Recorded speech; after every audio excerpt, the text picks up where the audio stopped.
DOS Family. S'il vous plaît, likez la vidéo. Quand vous likez une vidéo sur YouTube, YouTube répertorie la vidéo et la propose à d'autres utilisateurs. Du coup, mes vidéos sont propulsées dans les suggestions et recommandations par YouTube. Donc s'il vous plaît, likez mes vidéos, commentez-les. Surtout likez, j'insiste et je persiste. Likez même avant de regarder. Ça ne vous coûte absolument rien de liker. C'est aussi ça le soutien. Merci, et je vous aime. Communiqué de presse même est étonné.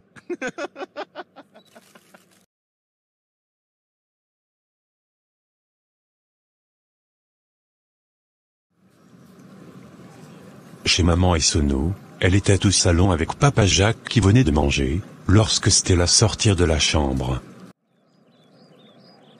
Depuis ce matin je ne suis pas encore sortie. C'est sérieux ça? Est-ce que tu as fini de composer? Pas encore. Mais quand je vais finir de composer, maman va seulement attacher mes pieds ici. Parce que je serai un mouton sans propriétaire. Tu dis quoi, Stella? Rien aux mamans. Je vais aller prendre un peu d'air dehors. Jacques, j'aimerais qu'on parle d'un sujet important. Ok, je t'écoute. Ok. Mélanie m'a fait savoir qu'elle t'a parlé de la rencontre que Monsieur Obiang aimerait organiser entre vous, mais que tu t'es opposé. J'aimerais donc savoir pourquoi tu ne veux pas arranger les choses. Je ne sais plus en quelle langue je vais vous dire que ça ne m'intéresse pas. Que Obiang fasse ce qu'il veut, mais qu'il m'évite au maximum, comme il l'a d'ailleurs fait depuis ces années passées.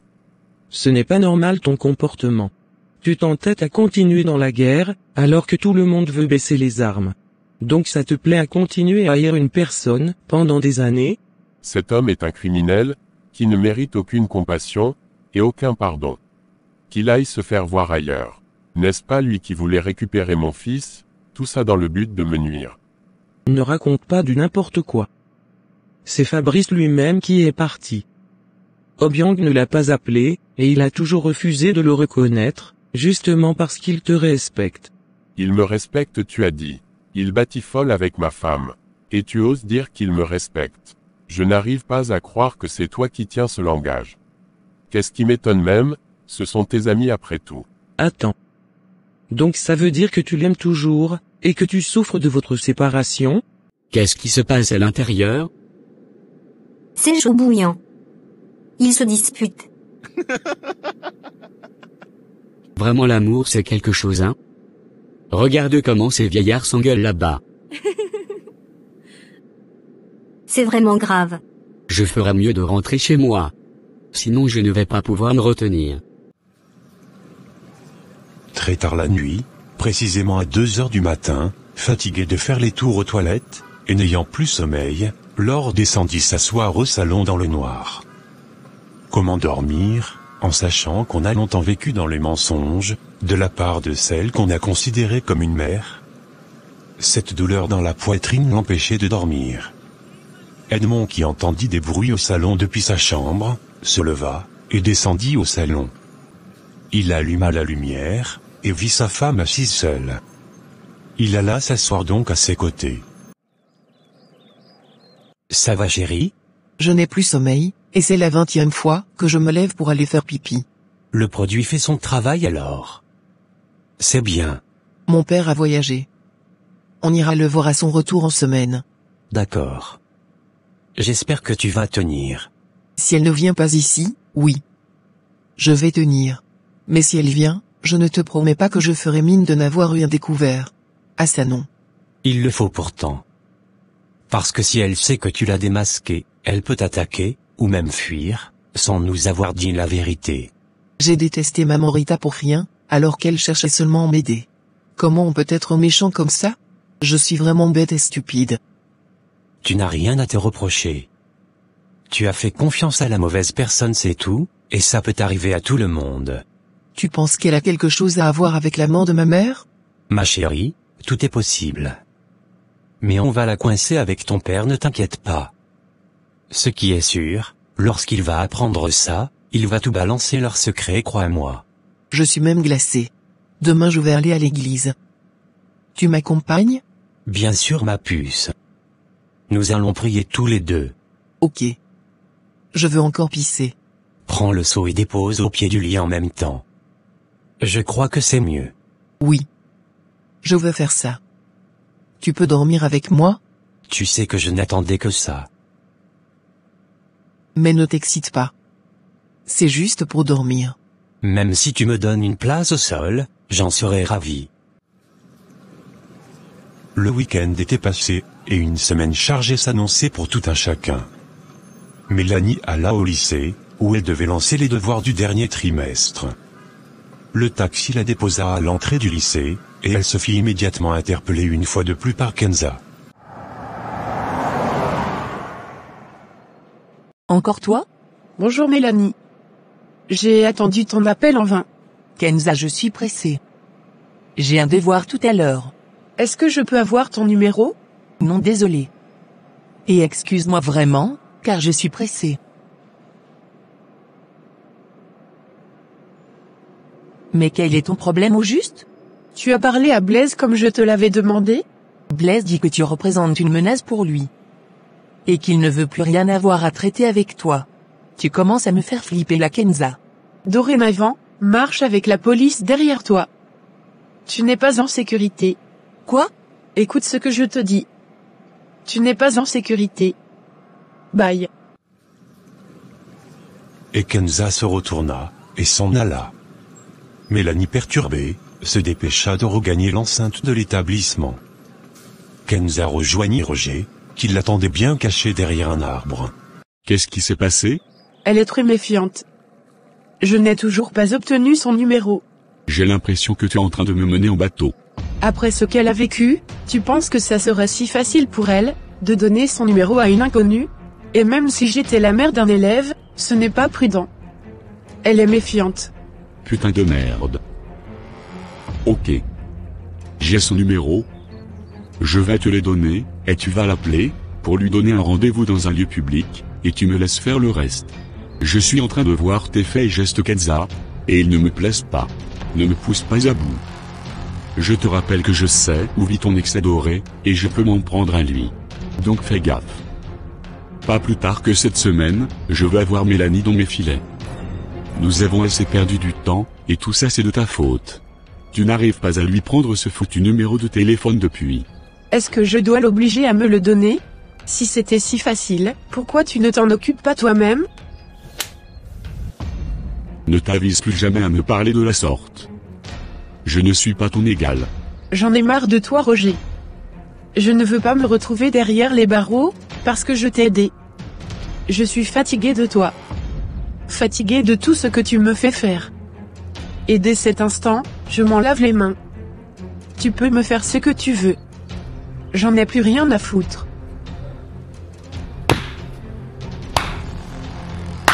Ah, je vois que tu gagnes maintenant.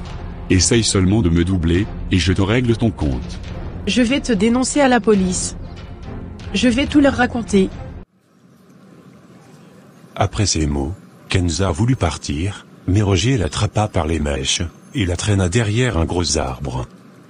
Il se rassura bien qu'il n'était pas observé, avant de se mettre à lui donner des coups de pied au ventre, et dans la figure. Kenza se mit à crier, mais Roger se mit instantanément à lui serrer le cou, dans le but de l'étrangler. Avec son dernier souffle, Kenza réussit à prendre une pierre, et l'infligea un coup à la tête, qui le fit tomber sur le côté. Elle se leva alors affaiblie, voulant s'échapper. Mais il lui attrapa le pied, et d'un geste de main, il sortit un couteau de sa poche, et la poignarda dans l'abdomen. Kenza s'écroula au sol, et il se dépêcha de regagner sa voiture, laissant Kenza se vider de son sang. C'est ce que tu voulais, n'est-ce pas? Petite racaille. On ne me défie pas moi. Tu as tout ce que tu mérites. Elle a failli m'ouvrir le crâne en plus.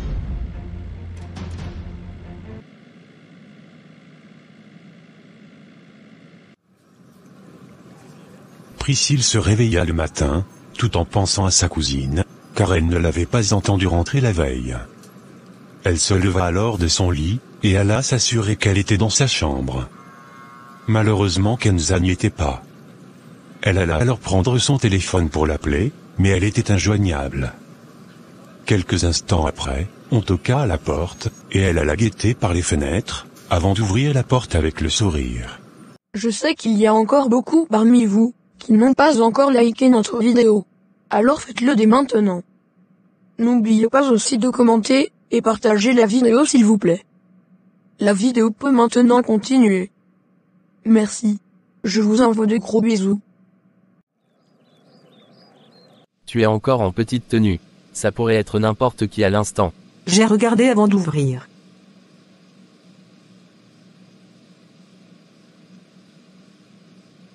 Allez, entre. J'avais trop hâte de te voir. Si tu constates, je ne me suis même pas changé avant de venir. C'est bien mon cœur. Moi aussi je voulais te voir. Ça a été? Ouais, ça commence à produire. Je t'ai dit que ça allait sauf que pousser du sol. Je suis fier de toi. Tu me mets mal à l'aise avec cette tenue. Est-ce que tu sais ça? C'est bon signe alors. Si ça ne te faisait pas d'effet, j'allais m'inquiéter.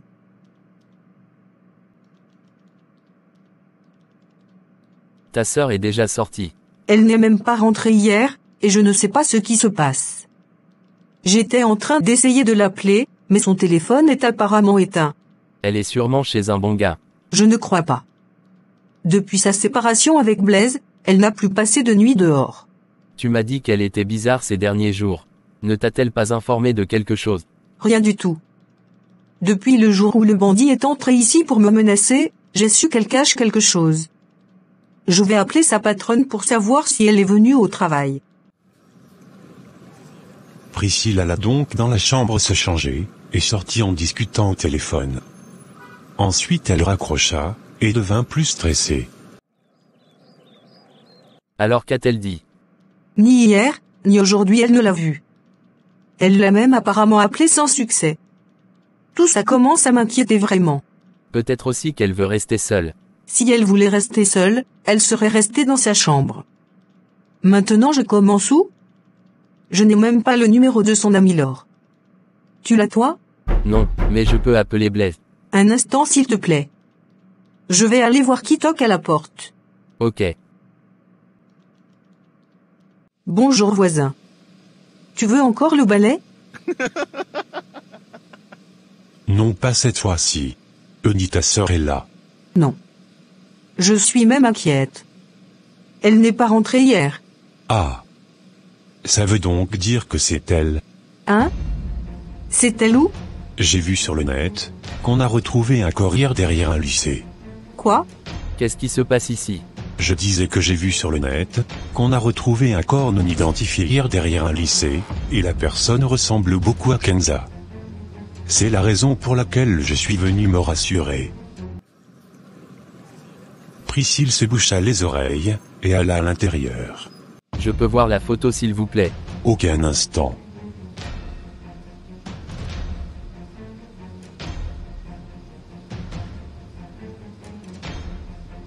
Elle a été admise où? C'est écrit centre hospitalier universitaire. D'accord, nous allons aller vérifier. Merci. Tenez-moi au courant s'il vous plaît.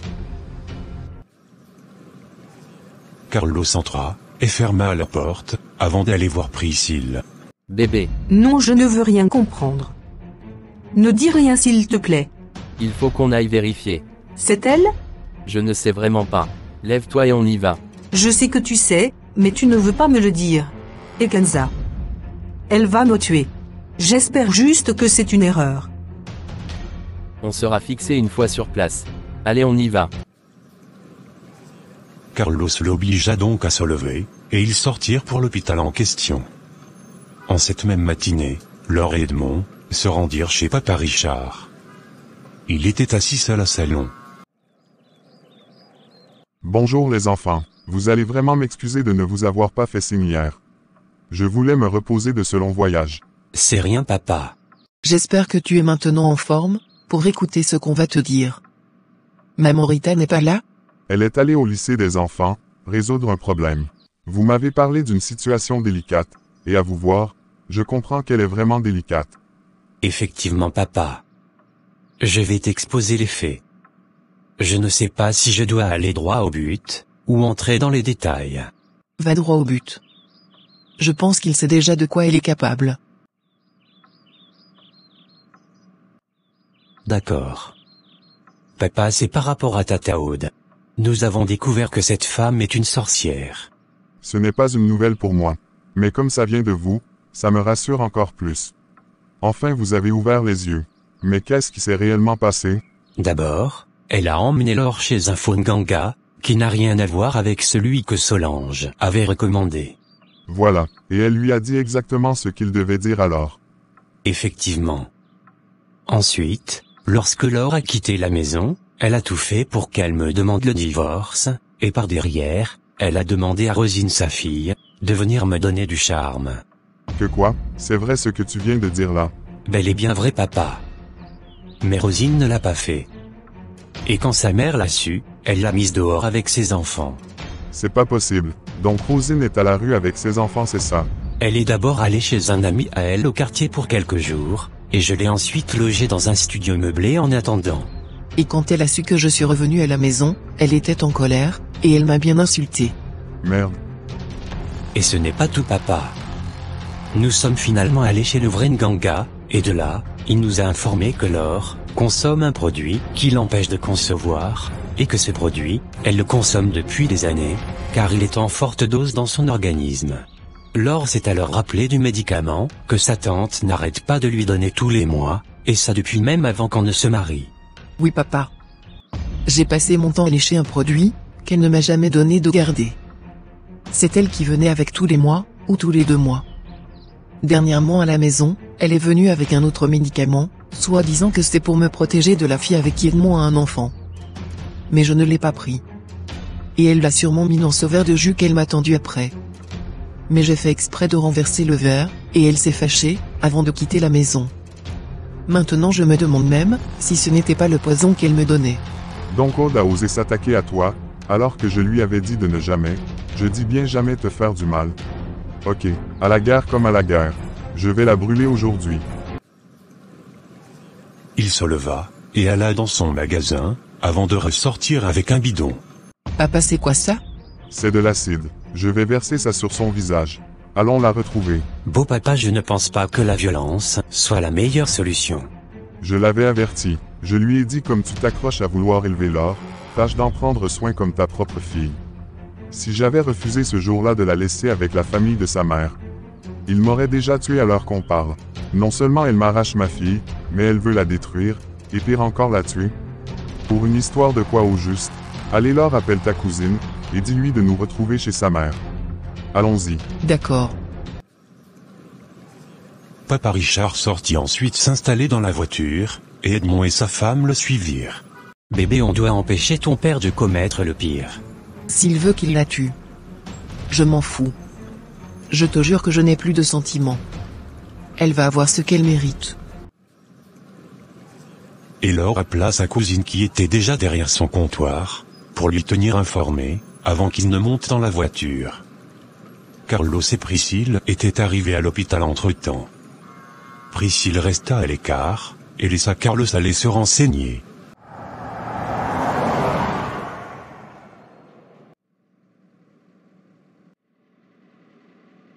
Bonjour madame. Bonjour monsieur. On nous a signalé qu'une fille retrouvée dans les bois hier, a été admise ici. Je pense que c'est ma belle-sœur. Effectivement, les passants nous ont signalé qu'il y a une jeune dame baignant dans son sang, derrière le lycée d'application Nelson Mandela. Dans ces affaires, je crois que nous avons vu un nom. Kenza, je pense. Oui, c'est elle, c'est Kenza. S'il vous plaît, dites-moi qu'elle est vivante. Oui, elle est en soins intensifs. Ouf, merci Seigneur. Est-ce qu'on peut la voir? Oui, je vous y conduis. Elle dit quoi? Elle est morte? Non, elle va nous conduire dans sa chambre. Arrête donc d'avoir peur. Ils suivirent donc la dame, jusqu'à devant la salle fermée. Ils ne pouvaient pas entrer, mais pouvaient la voir à travers la vitre. Kenza était couchée, avec des bandages sur le visage, les fils partout reliés à un moniteur, et un masque à oxygène. Priscille se blottit dans les bras de Carlos, et coula quelques larmes. Qu'est-ce qu'elle a eu? Elle a été sauvagement bastonnée et poignardée. Quoi, en pleine journée, mince. Vous devriez rencontrer la police, qui a déjà ouvert une enquête. Tout porte à croire qu'elle n'était pas seule. Son agresseur a pris uniquement que son téléphone portable. La pauvre, est-ce qu'elle va s'en sortir? Je ne peux malheureusement pas répondre avec certitude à cette question. Peut-être que son docteur pourrait mieux vous éclairer. Si vous patientez, il va arriver bientôt. Aussi, il y a des papiers à signer par un membre de sa famille. D'accord, sa sœur va s'en occuper après. Elle est un peu bouleversée pour l'instant. Prenez tout votre temps. Je vais de ce part prévenir l'inspecteur chargé de l'enquête, pour lui informer que sa famille est là. Et elle s'en alla. Carlos entraîna ensuite sa copine à l'accueil, où ils s'assirent. Elle va s'en sortir, j'en suis sûr. Mais il faudra prévenir ses parents. Je vais leur dire quoi? Sa mère est tellement fragile. Dis-leur qu'elle a eu un accident, et qu'ils doivent venir. Tu n'as pas besoin d'entrer dans les détails. Qui a bien pu lui faire ça? Ce monde est vraiment méchant. Ça a sûrement un lien avec l'agression que tu as subie chez toi. Il faudra en parler à la police. Dis-leur tout ce que tu sais, sans oublier le moindre détail. D'accord. Merci bébé. Si tu n'avais pas été là, c'est sûr que moi-même je serais aux urgences là où je te parle, tellement que j'ai paniqué. C'est la moindre des choses ma chérie. Qu'est-ce qu'on fait maintenant? Attendons son médecin et l'inspecteur. Commence déjà par appeler ses parents, voir s'ils peuvent se mettre en route maintenant. Ok. Pendant ce temps, Patrice était assis dans son bureau, et lisait son journal des faits divers, comme tous les matins. Il découvrit un article, qui parlait de Kenza, et s'étonna. Même si la photo était floue, son nom était bien écrit. Il prit alors son téléphone, et appela Blaise. Oui mec? Tu as lu le journal ce matin? Tu perds la tête ou quoi? Tu m'as déjà vu lire les journaux? C'est quoi? On a annoncé que Mélanie se marie? Ma vie ne tourne pas autour de Mélanie. Je viens de voir que Kenza a été agressée. Apparemment son corps a été retrouvé derrière un lycée. Hein? Son corps? Tu es sérieux là? C'est ce que je suis en train de lire comme ça. Elle s'appelle Kenza au bonnet non? Oui c'est ça. Et qu'est-ce qui s'est passé? Je ne sais pas. L'information n'est pas complète. Il parle d'abord de corps non identifiés, ensuite il donne le nom retrouvé sur elle. Renseigne-toi un peu. D'accord. J'appelle sa cousine. Oh merde je l'ai bloqué. Et je ne sais même pas comment on débloque. Bref. Je vais appeler Carlos. Ok. Blaise raccrocha, et appela Carlos, qui lui confirma les dires de Patrice. Et très vite, il se rendit à l'hôpital. Elle est où? Comment elle va? Toujours inconsciente mon frère. Priscille est avec le docteur. Mince. Les gens meurent comme la blague, hein? Je te dis, mais qu'est-ce qu'elle faisait dans ce lycée? Ce n'est même pas sur le chemin qui mène à son lieu de travail. Il s'agit de quel lycée déjà? Le lycée d'application Nelson Mandela. Mais c'est le lycée dans lequel Mélanie enseigne. La dernière fois, elle l'a vu là-bas, et Mélanie m'a fait un message hier, pour me dire qu'elle a de nouveau été accostée par Kenza là-bas. Mais qu'est-ce que tout ça peut bien cacher? Attendons seulement les résultats des enquêtes, qu'on ouvre sans fermer. Je te parle. J'espère qu'elle va s'en sortir.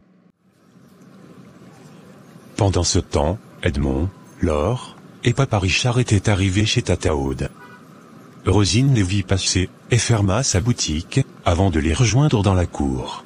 Bonjour papa. Bonjour Rosine, comment vas-tu, et les enfants? Nous allons bien merci. Apparemment maman n'est pas là. Je l'ai vue sortir pour le marché. Je pense qu'elle a laissé les clés ici.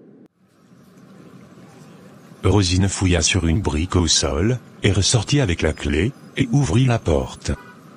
Ils entrèrent ensuite tous. Elle va venir nous trouver ici. Rosine, où as-tu laissé l'enfant? Il est chez une voisine. Laure inspecta ensuite la maison. Elle se rendit dans la chambre de sa tante, et ressortit avec ses sacs à main, qu'elle fouilla. Dans l'un des sacs, elle trouva le sachet avec lequel elle était venue chez elle. Voici la poudre qu'elle voulait me donner pour soi-disant me protéger. Donne-moi tous ces sacs ici, y compris la poudre. Ne touche plus à rien. Papa Richard prit donc le relais, et versa le contenu des sacs que Laure avait ramenés. Parmi les objets qui étaient versés sur la table, ils purent voir des sachets bien attachés et des petits flacons. Rosine, ta mère n'a vraiment pas toute sa tête. Si tu restais encore ici, peut-être qu'elle t'aurait déjà mangé. Je suis moi-même dépassée. Je ne sais même pas quoi dire face à ça. Je suis gênée parce que c'est ma mère. Ne le sois pas. Sois juste heureuse de ne l'avoir pas ressemblé. Si on fouille encore bien ces sacs à l'intérieur, on va sûrement trouver autre chose. Peut-être même des gris-gris. C'est fort probable. Tata Aude revint du marché quelques minutes après, et fut surprise de voir sa porte grandement ouverte. Elle pensa d'abord à un cambriolage, mais elle renonça vite à cette idée, lorsqu'elle reconnut la voiture d'Edmond. Elle laissa tomber son sac de marché dehors, et se précipita dans la maison. Je peux savoir ce que vous faites tous ici? Et qui vous a permis d'entrer chez moi en mon absence? Ah, la sorcière Cruella est de retour. Tu as acheté quoi au marché? La chair humaine, ou bien des écorces que tu vas préparer, et donner à ma fille. Je vais vous demander de sortir de chez moi. Nous ne partirons pas d'ici, sans avoir écouté tes confessions. De quoi parles-tu? Tu sais très bien de quoi elle parle, maman. Arrête donc de jouer à ça. C'est fini pour toi. Si vous ne sortez pas d'ici, je vais appeler la police. Qu'est-ce que tu attends donc? Appelle la police, et tout le quartier saura quelle sorcière tu es. Appelle même les militaires si tu veux. Ça ne va pas m'empêcher de te régler ton compte aujourd'hui. Tu vois ce bidon près de moi, n'est-ce pas? C'est de l'acide, qui t'est destiné. Mais qu'est-ce que vous me voulez à la fin? Laure, tu vas laisser ton père me parler de la sorte? Je regrette le jour où j'ai accepté de vivre avec toi. Je regrette de t'avoir fait confiance, et te donner la place de mère dans ma vie. Loin d'une mère, tu es une vampire. Je te déteste. Ah oui, je te déteste de tout mon cœur, et de toutes mes forces. Tu mérites un châtiment plus que la mort. Ok. Je comprends que Rosine t'a parlé de ce qui s'est passé. Mais je peux t'assurer qu'il n'en est rien. Elle ment. Maman. Rosine n'a rien fait. Laisse-la tranquille. Je veux qu'on parle de ton ganga, qui n'est pas celui chez qui Solange nous a envoyé. Ah, tu ne pensais pas que j'allais chercher, n'est-ce pas? Parce que j'ai été si stupide de te faire confiance, hein? Et si tu parlais des produits que tu m'as donnés plusieurs fois à lécher? Ce même produit qui est la cause de mon infertilité. J'ai pleuré devant toi ici, prié, jeûné, même voyagé partout pour avoir une solution, que tu connais, et que tu es toi-même l'investigatrice. Comment on peut être si cruel avec ses enfants? Tout ça parce que tu es jalouse de moi. Parce que tu es jalouse de ce que je possède, c'est ça? Mais j'ai de la peine pour toi. Je te plains, parce que tu ne seras jamais, je dis bien jamais heureuse comme moi. Tu n'auras jamais ma vie, et tu resteras aigrie, jalouse, et frustrée comme la malchance que tu es. Je vais donner naissance et tu verras. Je t'interdis de me parler comme ça. Tu la fermes. Ferme ta bouche chaude. Tu n'as pas le droit à la parole ici. Regarde-moi cette sorcière. Je vais te détruire. Je vais te froisser en petits morceaux. Tu as osé t'attaquer à ma fille, n'est-ce pas? Tellement tu es méchante, que même ta fille tu l'as mis dehors. Mais quel genre de mère es-tu? Tu n'as pas honte. C'est même une chance qu'elle ne t'ait pas ressemblé. C'est même une grâce. Oui. Elle ne m'a pas ressemblé, et ça me peine. Parce que si ça avait été le cas, elle serait une grande dame aujourd'hui. Mais comme elle a ressemblé à son nulard de père que tu es, voilà ce qu'elle est devenue. Hein, pardon. Hein? Maman, qu'est-ce que tu viens de dire là? Vous voulez des confessions, n'est-ce pas? Ok. On va se confesser tous les deux ici devant les enfants Richard. Pour tout type de partenariat, et ou de publicité, veuillez me contacter au email suivant, ou par WhatsApp. Merci.